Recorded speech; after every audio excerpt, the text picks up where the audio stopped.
Badan Pendapatan Daerah atau Bapenda Kota Kendari memfokuskan penerimaan pajak daerah di tahun 2022 ini dari sektor pajak bumi dan bangunan atau PBB.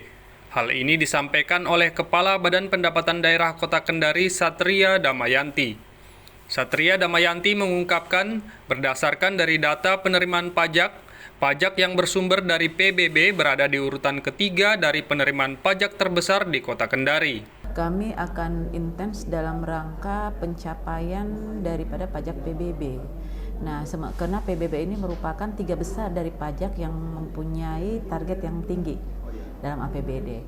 Dan untuk 2022 ini, kalau kita lihat di bulan Mei, dari jenis pajak yang mempunyai kontribusi terhadap realisasi sudah realisasi itu diantaranya pajak penerangan jalan, itu mempunyai kontribusi besar, kemudian pajak restoran, pajak hotel, dan juga pajak BPHTB. Ini memiliki kontribusi besar terhadap 11 jenis pajak dalam rangka realisasi di tahun 2022 ini sampai di bulan Mei. Untuk menggenjot penerimaan pajak dari sektor PBB, Badan Pendapatan Daerah Kota Kendari akan bekerja sama dengan seluruh aparat sipil negara atau ASN di Kota Kendari yang jumlahnya mencapai 6.000 lebih. Seluruh ASN ini diharapkan nantinya dapat menjadi pelopor pajak di Kota Kendari. Nah, kami genjot dari sektor PBB ini karena pegawai ASN kita maupun P3K yang ada di pemerintah daerah Kota Kendari itu kan kurang lebih 6.000 lebih, dan kami ingin berharap mereka sebagai pelopor pajak. Jadi kami ingin bekerja sama nanti di masing-masing OPD itu untuk bisa mengenjot pembayaran pajak bumi bangunan.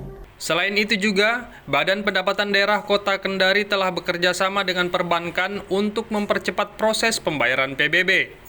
Satria Damayanti mengungkapkan, saat ini masyarakat tidak perlu lagi datang ke Bapenda untuk melakukan pembayaran PBB.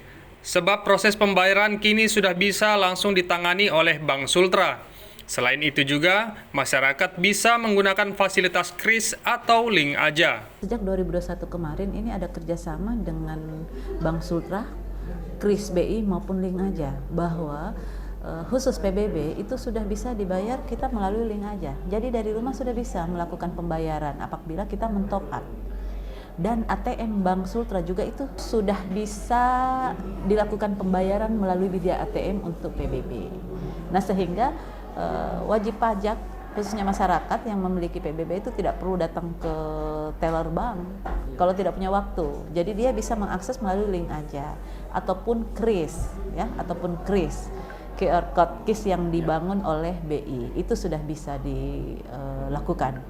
Satria Damayanti membeberkan, jika pada tahun 2022 ini target pajak untuk Kota Kendari sebesar 146 miliar rupiah dari yang sebelumnya pada tahun 2021 sebesar 125 miliar rupiah. Dan sampai dengan bulan Mei tahun 2022 ini, jumlah penerimaan dari sektor pajak telah mencapai angka 60 miliar lebih. Redaksi teramedia.id